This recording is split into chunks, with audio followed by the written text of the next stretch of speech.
You got to hustle 247, make a living. Nobody go ask if you don't chop. Nobody go send you free money. If you no get now, you sabi. Adulthood not scam. Don't ever let them get inside your head. They'll tell you what to do in life instead. Hello you guys, welcome back to another video.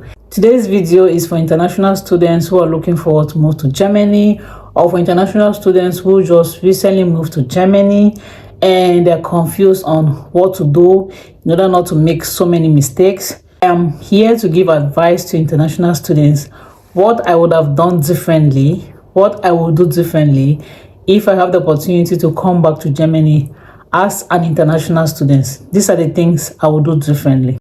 Moving to a new country is not easy.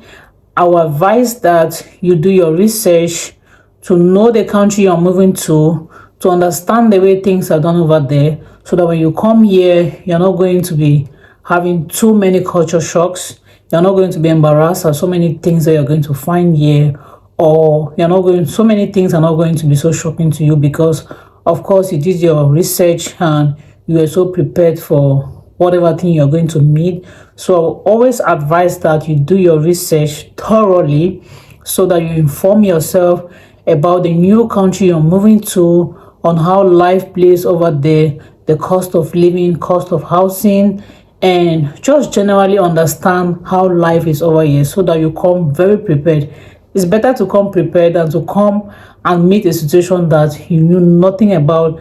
In that case, you don't know how to handle it. So I advise that you do your research thoroughly before you decide on moving over to Germany and finally come to Germany. For this advice is for someone who is still considering to move to Germany. Do yourself a favor and learn the German language to at least B1 level. When you learn the language, when you come over here, life here is going to be way more easier for you. This is a mistake I did. I didn't do the language. I only did A1. And when I came here, I saw Pepe. Up to now, I'm still seeing Pepe. I wish I did the language up to a certain level. I wouldn't have struggled like this. Before you come to Germany, try and secure yourself a student home, or if you cannot get a room at a student hostel, look for someone to help you look for a room so that when you come in, you're not going to be stranded, or you're not going to spend so much money on staying in an Airbnb or in a hostel. It's going to save you a whole lot. But if you don't have anybody, then you don't have the choice. You just have to come here and go through the stress. But if you have someone who can help you already secure a place, do that. It's going to help you a whole lot. It's going to cost you a whole lot of cost and stress. And if you have the opportunity of getting a student hostel, it's the best thing that you can do. As a student, it's very good if you live in a student hostel. Sometimes student hostels are way more cheaper than houses outside of the school. So if your school is offering to give you a student dorm, please don't refuse that offer. Grab it as soon as you can grab it, so that you are sure that once you're moving in, everything is okay. And for health insurance, I would advise that you get yourself a public insurance, either TK or AOKA.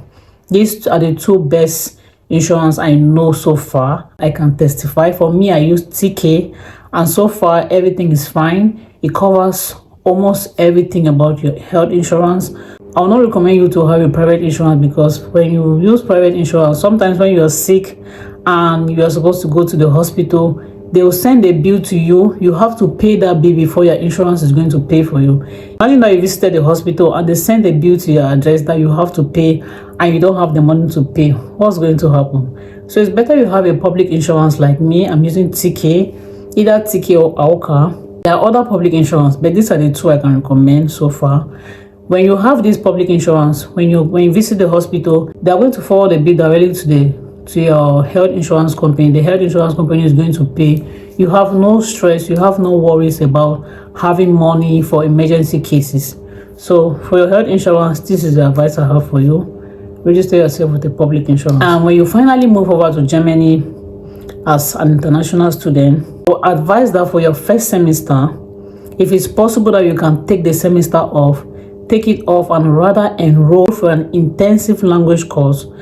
Do the language course, write the exams. If it's not possible that you can totally take off the semester, you can maybe take lesser courses. Maybe you can take like 2 or 3 courses and then still enroll for this intensive German course, so that you do the German course and write the exams and have a certificate here. After the first semester, you take on with your schoolwork very seriously, and you take German language on the side. Maybe you can now enroll for a German language course that is part-time, or you can study within the school period. And during holidays, sometimes some universities do organize German language courses, intensive German language courses. You can enroll for a German language course during the holiday period and intensify your German language skill. Yeah, that way is also going to go a long way to help you as a student. Make sure you have a clique of friends that you study together.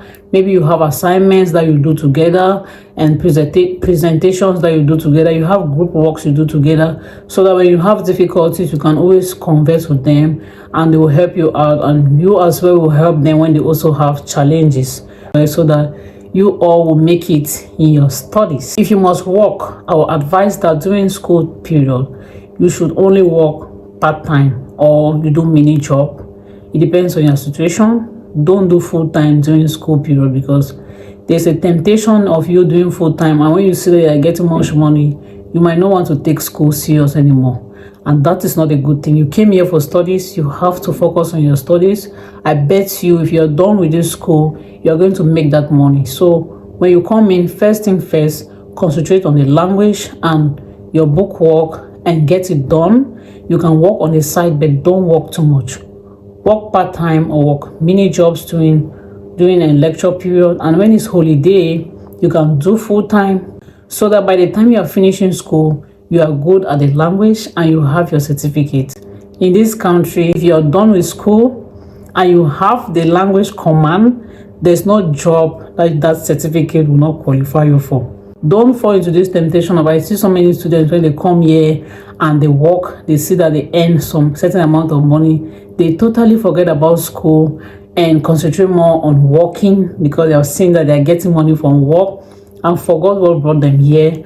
And by the time their resident permit, their study permit is expiring and they are supposed to extend it, the worst thing that can happen to you is to be in a city where you have to present your results before your permit can be extended. If you are in such a city and you're not taking your studies serious, you might land yourself in deep shit, like your residence permit might not be extended, or they might start giving you 3 months or 6 months, because they have seen that you are not serious. The school you said you came here for, you're not going to school, rather you're working. Know that here everything is in the system. They can see everything that you're doing. So please concentrate on your studies. Don't put your head too much on work. You can work. I'm not saying that you shouldn't work, but do it strategically so that it doesn't affect your studies. When you're done with studies, you're going to make this money. Trust me, you will. As a student, don't take credit cards or student loans if you don't need them. But if you cannot survive without them, you can take, but take only what you need. Don't take more than what you actually need, because these credit cards and student loans, they are accumulating so much interest, and it's not going to be a good thing for you to accumulate so much interest and loan that you have to pay. So it's better you take only what you need if you must take it.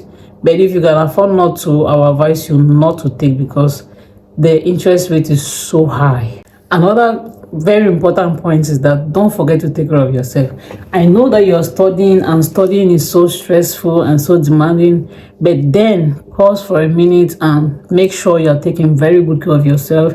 You're eating good food, you're looking good, you're doing everything that makes sure your mental health is okay, physically, mentally, every you're fine. So don't forget to take good care of you.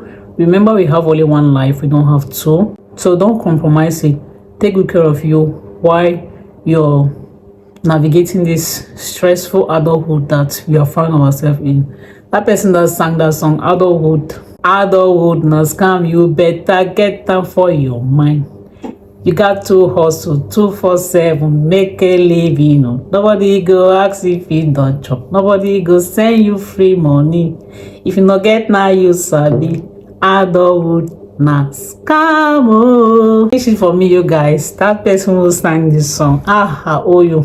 You nailed it. So you guys, this is the advice I have for you. If you can follow this advice and do the things I've told you in this video, trust me, your life in this country or your life abroad will be so smooth. You wouldn't have any stress, your mental health will be intact, and yet your life will be going smoothly. So I hope this video helps you, and if you found it interesting, do well to give it a thumbs up and subscribe to my channel. Thank you so much for watching. I see you in my next one.